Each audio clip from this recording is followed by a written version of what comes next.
Well, cheers, Kurt. Sitting here waiting to join the game and you give us the wrong password. This has started really well.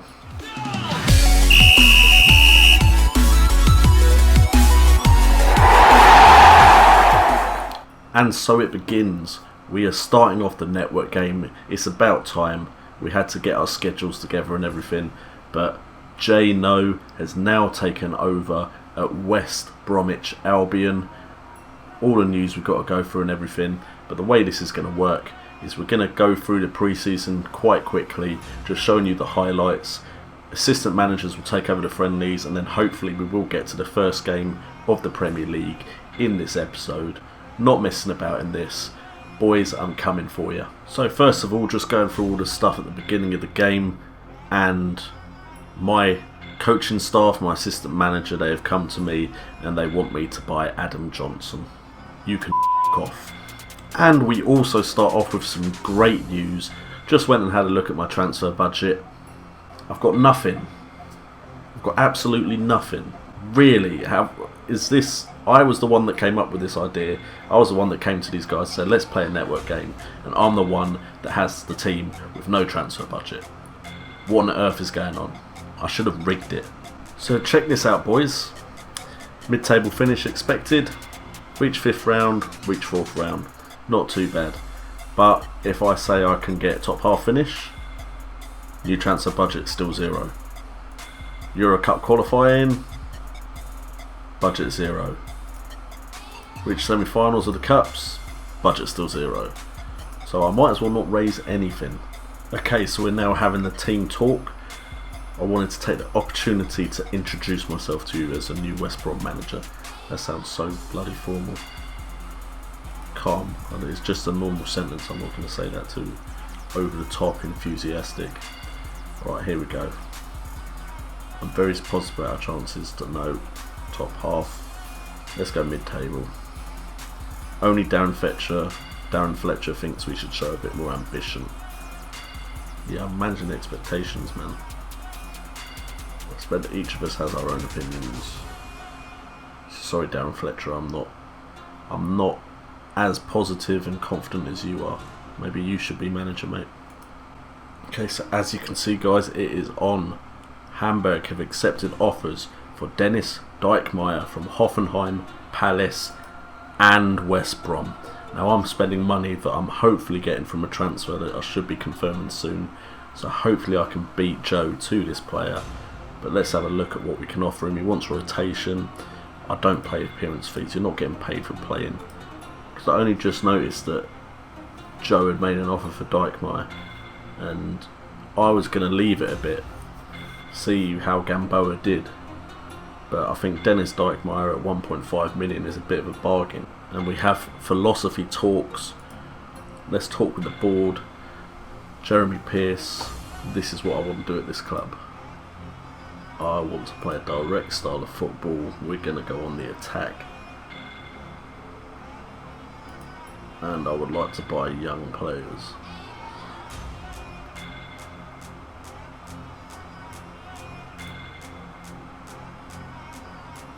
And I have no further suggestions. And he's willing to agree, so we have new philosophies here at West Bromwich Albion.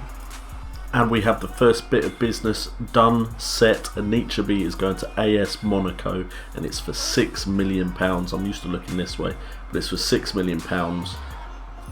Everton get 5% of the deal, but I think that's a great deal for Anichebe, who I'm really not going to use. So thank God for that. We've got some money in the bank. Let's make some moves. Now this is interesting. Swansea have come in for a bid for James Morrison. Now, as we have the timer skip past it, I think it was 4 million that he offered. I'm really not sure I'm feeling 4 million. I don't know where he's going with that bid. He's worth 7 million. He's one of my best players at the moment, so I really don't think I can get rid of James Morrison. So I'm going to have to turn Dave down.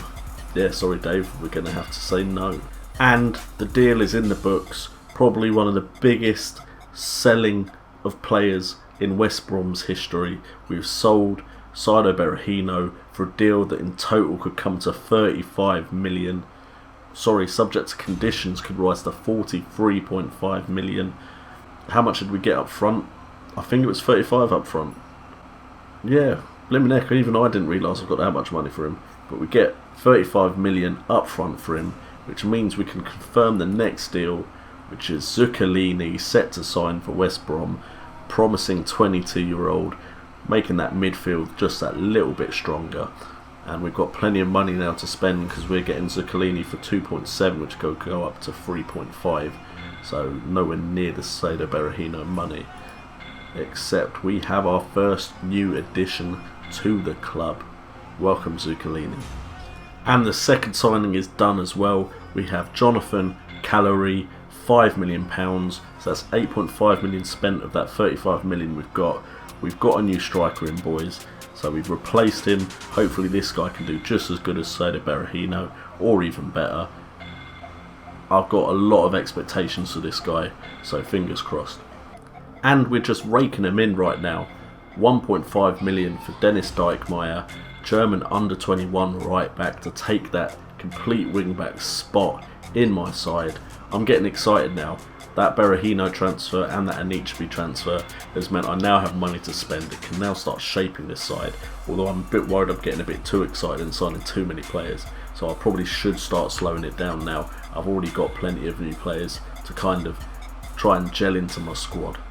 That's right, guys, we brought in another midfielder, so we're strengthening up the midfield. Unfortunately, I do need a striker because all my strikers are injured, but Lucas Romero has joined West Brom, and he's a great signing to put in the middle of the park, and I think that has made my midfield very, very solid. Okay, guys, so it's first game of the season time. Finally, the season has begun, and we are coming up against Crystal Palace. We're coming up against GINGIEx. We're away, so it's at Selhurst Park. So it's going to be a tough fixture for us to get a win, especially as Joe has paid off my assistant manager to get all of my strikers injured before this game starts. So I'm going to struggle in this match, if I'm honest. I'm pretty sure my strike partnership of Gnabry and Roberts, who is a youth academy striker, is going to struggle against the Crystal Palace side. So fingers crossed they can pull out a great performance. We also have Arsenal facing against Stoke, so Kurt has a really hard first fixture. And then finally, Dave has Bournemouth at home, probably the easiest fixture, probably the guaranteed win in our very first game of the season. We're only going to be doing one game because we've done some of the setup for this, and then next episode should probably be free. And after this match, we're going to go into a Skype call and have a little conversation about what's gone down. But let's go into the match preview. Okay, so Crystal Palace look like they're going to be setting up in a 4-1-2-2-1. Wickham up top by himself, Saka and Balassi on the wings. This is a strong looking side. I don't see any new signings though. He's got 3 players out injured. Good for him, good for Joe. I've got a lot more than that out injured. As you can see, when we get to my team selection, I'm playing Gnabry and Roberts up front. Fantastic. We have Rondon, Lambert, Callery, Sessegnon, all injured, and they're all my players that can play up front. I thought I'd just do this while we're waiting, but so you can see all my transfers, we had Berahino and Anichebe leave, and that in total got us 41 million to spend. Then we spent it on Zuccolini, Callery from Boca Juniors, Dennis Dijkmeyer from Hamburg, Timo Horn from Cologne, Lucas Romero from Velez, and Rico Henry, a left back that should show some promise in the future. Unfortunately, we didn't buy 2 strikers, which means we'd actually have another forward to play right now. We did go for Barbosa, but he went to Liverpool. Dave also went for Barbosa. Maybe I should have gone for Mbolo, but Mbolo went to Palace. But I don't think Joe's playing Mbolo in this game. I've sprung a few surprises. No, I've just had a lot of injuries. Here we go, boys. It begins. Okay, Saka with a free kick, and Horn. What the hell are you doing, Horn? Great second save, though. Great second save. But what did Horn do with that first shot? That was shocking stuff. Okay, Gnabry to McLean. McLean gets a shot away and it's blocked. But that's better. We get a shot away. Didn't actually see the build-up because I was trying to sort out the Balassi threat. Timo Horn could be really important for us in this game. It's his debut for the club, and he could become a legend if he just gets lots of saves. because this is nowhere near my strongest side. We'd be better off playing Gnabry in a more familiar position, you don't say, and Dijkmeyer is showing up as injured, as is Sacco. And what happened there? Did Pacanoli just clear it off the line? Oh, it's a goal mouth scramble. It's great football. It's great football. Me and Gingy have trained our players well, so I'm not going to bring off Dijkmeyer. That could be a massive mistake. And it's actually happened. Balassi has got the goal. We are now 1-0 down. Damn it. It looked like it was going to happen, to be honest. Just, you know, you always hope. But it does not look like it's going to be a good start to the season for the Brommies. And literally all the highlights are Joe now. This could be an embarrassing start to this series for JNO. Just losing the ball, losing possession. This is not what I expected from the side. And they're just building it up patiently now.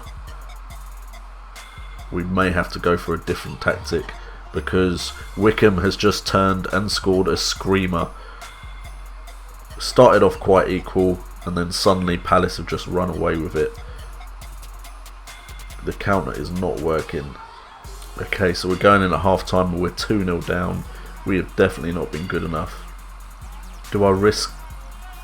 Oh, I think I'm going to have to risk him, because I don't think having Gnabry up front is working at all.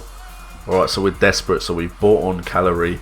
I'm not sure if that's a good idea, and if he gets injured I'm probably going to regret this, but we want to get as good a start to the season as possible.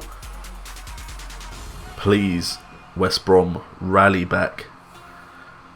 Get this to 2-2. Alright, come on Fletcher, make something happen. To McLean, out on the wing. McLean taking his time, crosses it into Calorie. Calorie's brought on, and he brings one back. It's 2-1. Come on West Brom, and it's offside. God damn it. God damn it. Oh. Well, that's embarrassing. And it's Balassi with a corner. Please don't have another goal go in. Please win that ball. Do not let Wickham turn and shoot. Do not just leave Wickham alone. Game has frozen, so just to put me at even more misery just before that goal goes in. Literally it froze there just to be like, yeah, is this going to go in? Is it? Yeah, it is. It is. And look at this. Look at this. It's just gone all wrong. Oh my god. The thing is, I felt I built a pretty good side in pre-season. Then nearly all of them are injured. If you look at this team, Dijkmeyer and Horn are probably the only signings that have actually come in. And it could be 5. It's going to be 5. Oh my god, what is my defence doing? Well, I laid down the gauntlet and I've been punished for it. Just come on, a consolation goal. Put him through. Come on, Roberts. He's probably his debut for the club and he gets tackled easily. Crystal Palace aren't even bothered about him. And it's full time. Thank God for that. Thank God it's over. Well guys, that was a great start to the series. I've done everyone proud.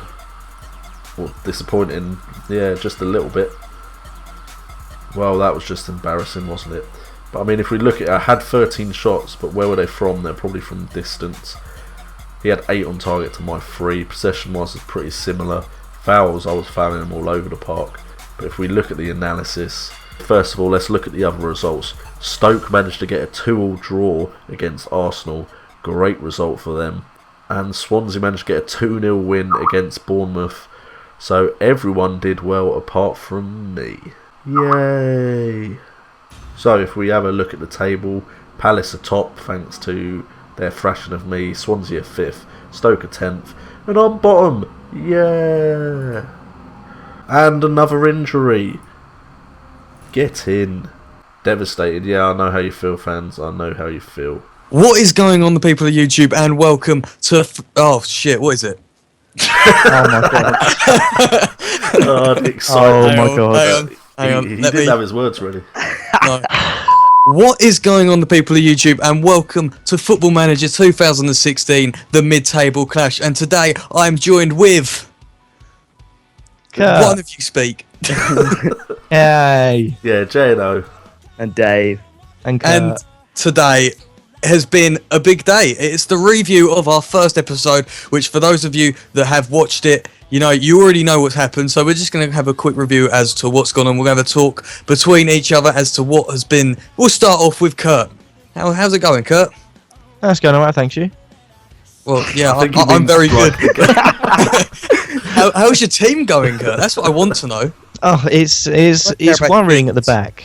It's worrying at the back. I mean, without Jeff Cameron and Ryan Shawcross and a few players without match fitness, it's worrying. But I still managed to get a decent first game in, considering the circumstances as well. What about you, Dave? Transfer window was pretty quiet. I brought in a couple of boys. I didn't think my team needed strengthening too much. There was a couple of teams sniffing around Sigurdsson, but I didn't really want to sell him on. So I ended up bringing in a guy called Sabalos on loan, who's young, who was only meant to be a backup, but he actually started the first game because Sigurdsson was injured, and he did all right. And then I brought in Pione Sisto, who's a young 19-year-old, but he's class. And on his debut, he had one of the better games out of our team, where we got a decent 2-0 victory against Bournemouth. Okay, and J&O. God, you leave me till last, and then you laugh as soon as you introduce me. I mean, I thought everything wasn't going too bad. I did have to sell Berahino. Just didn't look like I could keep him at all. And I brought in some promising signings. Callery was my replacement for him up front. Got Lucas Romero in the middle. Timo Horn as a goalkeeper. And I thought, yeah, everything's going all right. And then my assistant manager managed to injure nearly all of my signings, and I went into the game with no first team forwards at all. It was great. Yeah, sorry if I don't sound enthusiastic about any of this. I guess you could say quite a torrid pre-season for you then. Well, I've made 4 signings, with the likes of Ashley Cole, Leander Dendocker, I like his name, Michael Keane, and some free agent, and I'm also trying to bring in a little, what's his name, Brilliant Bolo. But I don't really know what to say about my first game. I wasn't happy with the team's performance. Okay, I'll stop. I won 5-0, unfortunately to the Who were you playing? dismay of West Brom, who happens to be under the control of J&O. I did see quite a weakness in his attacking forwards because, well, did you have many shots? One wasn't a forward. That didn't help. And yeah, I had shots, but only 3 of them were on target. Yes. Well, I was pretty formidable up front. I was very happy with my team, very happy with my signings, and overall, a general good start to the season. I'm top of the league. Like I said, I'm going to win the league. Just like the West Ham way, I'm also going to win that league with, well, West Ham, of course. What do people think about their next games? Who have we all got? Well, starting off the second episode, I think is a huge game for both me and Dave for obvious reasons, is that we play each other. Oh, yeah. I think I'm lucky because I have home advantage, so I might use that and just play the Stoke way and make it rain. You know, bring Peter Crouch on in goal, Mame Birham Diouf and Glenn Whelan in centre back, and then nothing will happen. It'll just be 0-0. Is that what you're aiming for then? A 0-0? That's what I'm aiming for. A 0-0. Solid start. Well, as that is an important game, Dave, how do you feel like your next game's going to go? I'd hope we get the 3 points, but I think I tried to play boring football against Bournemouth. Literally, I actually started by playing Route 1. And to a degree, it kind of worked. So I turned that off, and after that, we were playing class short passing football and grabbed the 2 goals. So I don't know. It depends how Kurt's side play, but it should be a good game nevertheless. Everyone's going to get stuck in. Yeah, I was going to say they're going to get stuck in. They're going to play Route 1 football, just like the old Stoke days. Now, J&O, I'm sure you're hoping for a better performance than the last one, but who have you got, and how are you going to play? Well, better would be losing by 5. So I suppose I should have a better performance. I'll be honest, I've closed Football Manager. I was so pissed off I didn't even look at my next game. No, You got Everton at Everton. home. Well. Great. Well, if it makes you feel any better, Everton did draw their first game. I believe I've got some players back, but it's just how match fit they're going to be. So I'm going to go defensive and hope for a draw. Okay. Oh. I've got to play the disgusting side of Sunderland with the likes of Adam Johnson, Lee Cattermole, and manager Sam Allardyce. So I'm going to play for the win. You know, my team's high on confidence, so hopefully I'm going to get 3 points. But I'll take a point if it comes down to it, because at the end of the day, I just don't want to be losing games, especially to the dickhead that is Sam Allardyce. No, J&O's going to get Joe in the final and beat him 5-0. That's what. Cool. Nice, sweet revenge. That's what it's going to be. Make sure to subscribe to the other guys so you can actually see teams win or draw. And of course, every person's channel in this video will be in the description below, so make sure you go and check out everyone here. And on each of our videos, make sure you hit a like, comment with some feedback, and you hit that subscribe button. Please don't be too nasty to me in the comments. Find that subscribe button, make sure you hit it, and I hope you all have enjoyed the video.